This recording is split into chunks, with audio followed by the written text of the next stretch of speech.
I was able to watch one of my most anticipated movies of 2024 early, and I'm ecstatic to say it did not disappoint. If you're new here, I'm Juan Torres, and this channel is sort of like your new home for everything movies. I have a weekly show titled This Week in Hollywood, where I cover the latest news, trailers, and announcements for the current week. The latest episode released on Tuesday. You can check it out here if you'd like. This is a new series I like to call Watch It, Stream It, Pass It, where I'm essentially going to cover all the new releases and tell you whether it's worth your time. I'll do this by giving it a rating of Watch It, meaning you should have bought your ticket yesterday and had to theaters today. Stream It, meaning it's a solid movie, but you could probably wait until it's out on a streaming service. Or Pass It, which is pretty self-explanatory. Without much further ado, let's get on to Fly Me to the Moon quick review. Fly Me to the Moon is a fantastic American feel-good story that takes the 1960s moon race and does a Hollywoodification to it. What I mean by that is it keeps the core of the real-world events intact, but wraps it around a bunch of good storylines and characters to give it some flavor. And it works. Our two main leads are, of course, Scarlett Johansson, who plays Kelly Jones, a legendary marketing consultant, and Channing Tatum, who plays Cole Davis, a veteran ex-pilot launch director for NASA. Scarlett Johansson has a fantastic performance in the film, allowing for a very believable relationship between her and Tatum.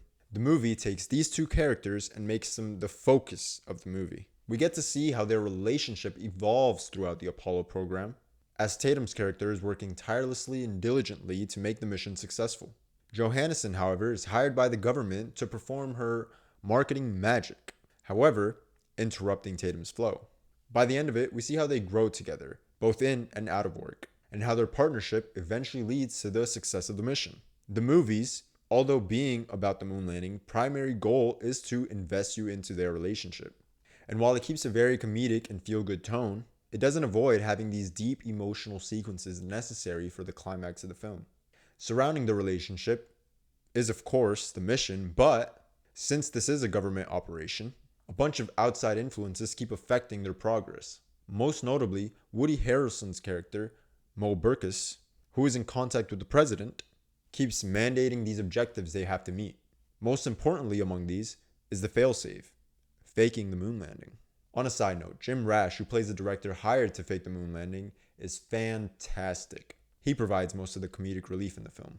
The movie does such a good job at weaving these storylines that once I reached halfway through the movie and they had a test launch, it all of a sudden hit. And I was like, oh yeah, this movie has me so invested into these characters, I completely forgot it was about the moon landing. The director also captures the 60s very well and has a unique editing that makes it feel very 60s.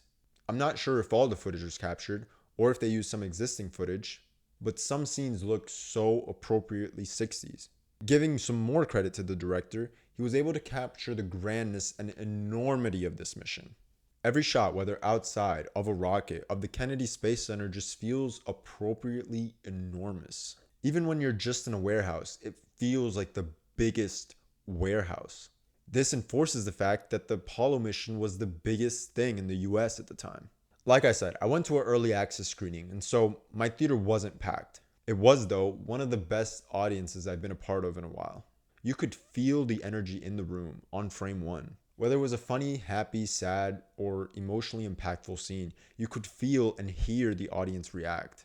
And once we reached the end of the movie and the stakes were at their highest, you could just feel everyone on the edge of their seat, as the film had done such a great job setting up that finale. By the end of it, there's so much on the line, you can't help but feel and experience the moment as the characters are. Look, to wrap up my thoughts, this movie is nothing short of spectacular.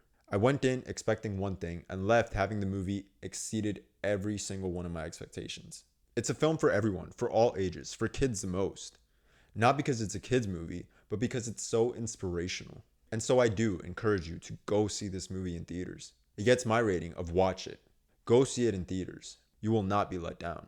If you want to check out some of my other videos, I just dropped This Week in Hollywood on Tuesday. It was late due to some audio issues. And I will likely be watching Longlegs on Thursday. Review will come shortly after that. I'm Juan Torres. Thank you for joining me. Oh, also, I've started to post on TikTok and Instagram. I'll leave them linked down below if you want to check them out and see what I'm up to. Peace.